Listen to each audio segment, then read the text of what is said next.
Okay, can everybody hear me? All right. So, first things first, let's give a hand for Josh Cribbs for being here tonight.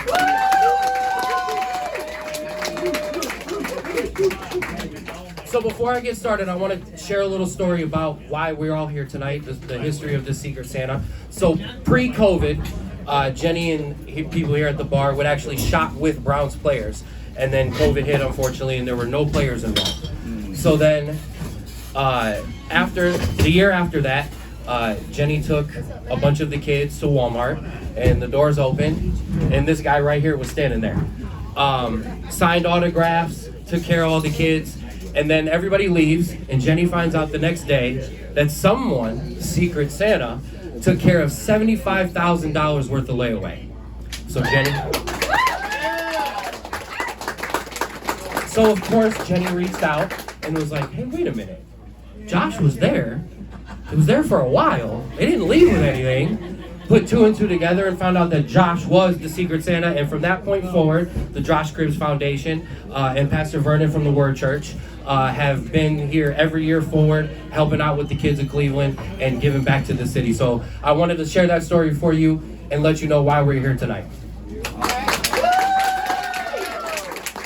Now, with that being said, let's talk to the man of the hour. Now, Josh, I don't want to use this word lightly because the Browns are an historic franchise, but you are a Browns legend, okay? I think someone who is actually an underrated player. You started your career at Kent State. I don't think I have enough time to list all of the records you still hold there. We're talking about all-time offensive leader, rushing touchdowns, passing touchdowns, one of only two true freshmen to actually run and pass for 1,000 yards, one of 8 to do it 2 different seasons, and only one of 4 quarterbacks in NCAA history to run for 3,500 yards and to throw for 7,000. So let's give it a hand right there. So my first question for you is, when at Kent State did you know I've got the talent to play in the NFL? Right. Oh yeah. So after my first year, I knew I had the skills to play in the NFL once. So you guys understand that to players who don't go pro, they go to the Canada CFL. And the CFL gets to bid on the players' rights right out of college, so that if they don't turn pro, the CFL gets the pick of the litter. And I was already getting mail from CFL teams after in the middle of my rookie season, my freshman year. And I'm like, man, if anything, I can go to Winnipeg and play. And I'm getting all this mail, and I'm researching Winnipeg because I'm just playing the odds. The odds to go to the NFL is slim to none, 0.01% chance. I had the dream, of course, but after my freshman year at Kent State, I'm like, whatever happens, happens, but I have Winnipeg just in case. But after having a great game, my first game I started against West Virginia Mountaineers. I ran for the longest rushing touchdown in an opposing quarterback. I still hold that record in that stadium.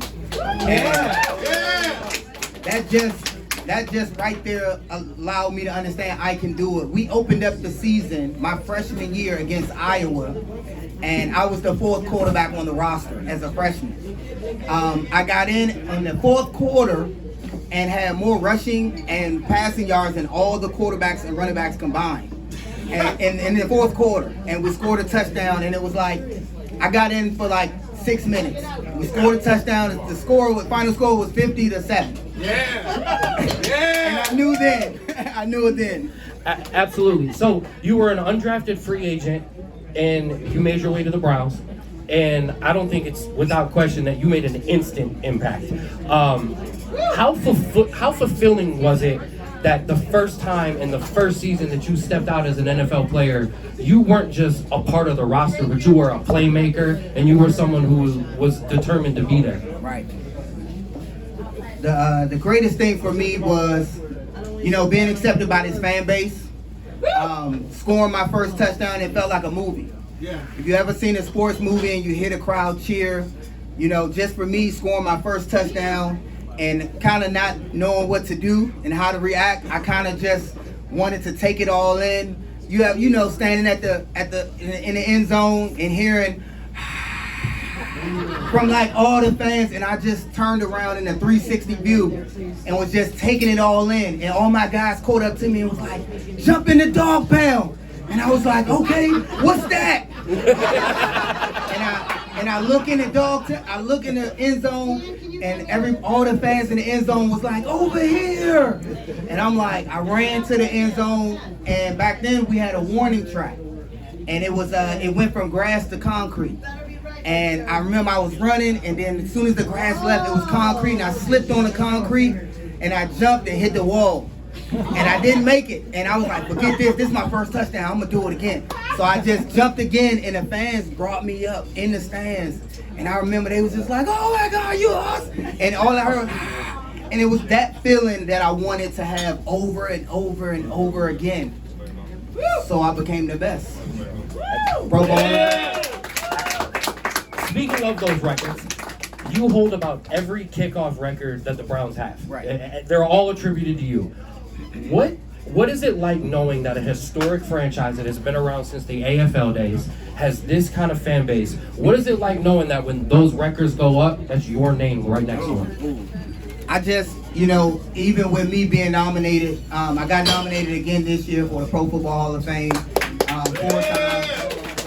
I'm humble because, even when they mention the great returners, they always throw me out there. Cribbs is up there. If he ain't, it's a travesty. And, I remember talking to Devin Hester, and people had us side by side and was just asking us, "Can y'all put it to bed?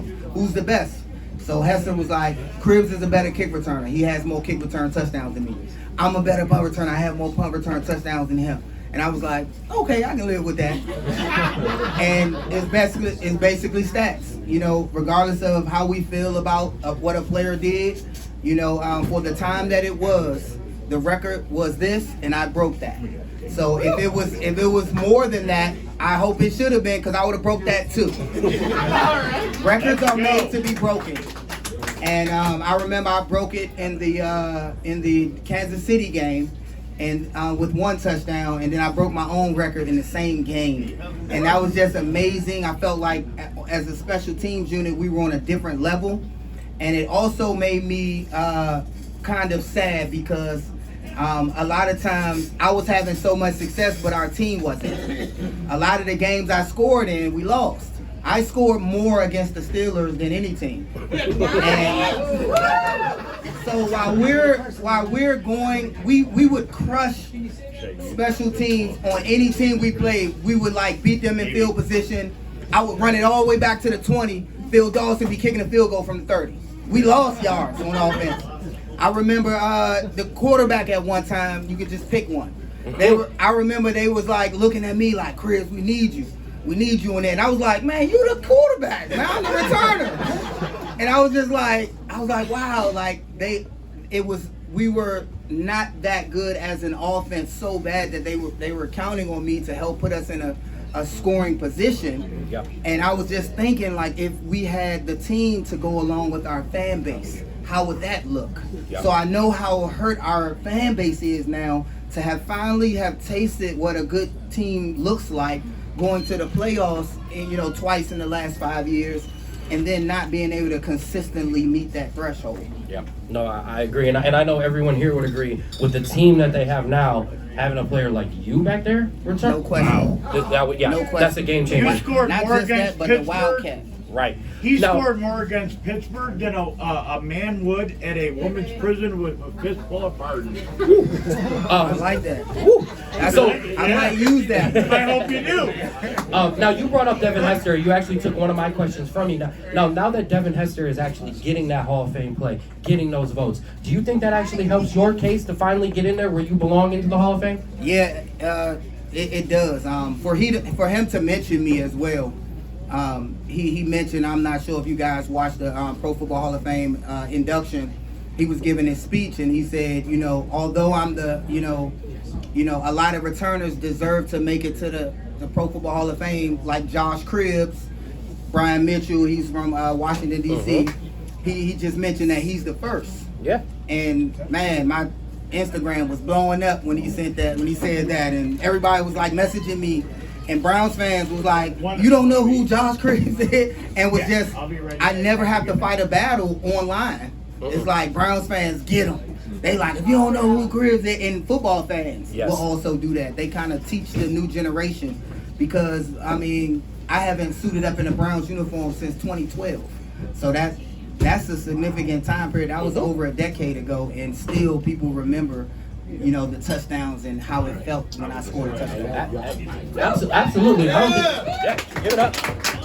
I don't think it's without question. When people talk about quarterbacks, they talk about Manning, they talk about Brady. When they talk about middle linebackers, they talk about Ray Lewis. When you talk about kick returners, you can say Devin Hester, but Josh Cribbs is if it's not the second name off the tip of your tongue, it's the first. So I want to bring it home a little bit. Now, you've been around the city of Cleveland since you retired. Even in college, you were here at Kent State. You and your lovely wife, Maria, you live in the area. You host Cribs in the CLE on Channel 19. What has kept you here? A lot of players, when they retire, they don't necessarily stay in the city that they played in.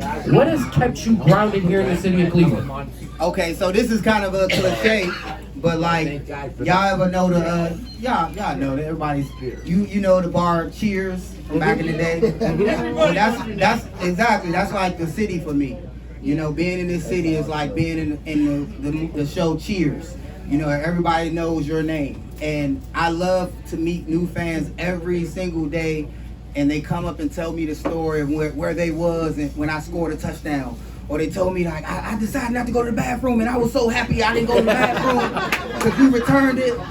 You know, it's just the stories I hear from fans and just their love of the game, even of what's going on now. They'll see me, I'm getting coffee in the morning. You know what, Chris, that team, and they'll sit there and have a moment with me. And I love to have a football moment with, with random fans all over the city. And you know, that's joy for me. That's life for me to be able to talk about my craft and what, you know, the times were and what the times are now. Absolutely. So my last question for you. Now, you aren't just giving back. I shouldn't say. You aren't just being with the fans. You give back. You have used what you have earned in your platform to give back to the community and give back to the kids in need. What does that, I don't even want to ask where did it start, but what does that mean to you to be able to use what you earned to be able to help out these people who really need it? Well, you know, one thing is, you know, you don't really supposed to, I don't like to promote, you know, giving, but I do like people like me to see it. I like teaching other athletes how to give, you know, before, you know, they reached a status where they feel like they don't have to. Also, people that are not celebrities, it's important to me. My mom used to call me all throughout my career, like, who you giving to? Well, who's your charity? Let me come up and help you. You know, who are we giving to this Christmas or this Thanksgiving? You know, son, it don't gotta be a holiday for you to give. You know, who are you mentoring? And just that mentality, I love taking my kids with me when I do community service, just to, you know, pay it forward and to teach people, like, you don't have to be a celebrity. You can devote your time or your experience to somebody in need. It's just that part of, you know, me playing football and being able to give back. That's life for me. Being able to give to the kids that need it, an underserved community, or give my knowledge to a athlete that's Pop Warner. Like, that's life for me, to give my knowledge to someone else and to watch them have success. That was why I loved coaching. I might return to coaching one day, but it's as when I coach somebody and they do what I told them to do, that's life. That's like me doing it myself. And it's no greater feeling than when you see your son or your daughter following your footsteps or do something that makes you proud. It creates the greatest feeling. And for me, it's like scoring a touchdown. Absolutely. Give it up for Josh. For Josh's mom, because she obviously raised him right. Absolutely. So, Josh, I want to thank you for sitting down with me. Josh will be out back signing autographs. Make sure you take advantage of that opportunity. And one more time, let's give it up for Josh.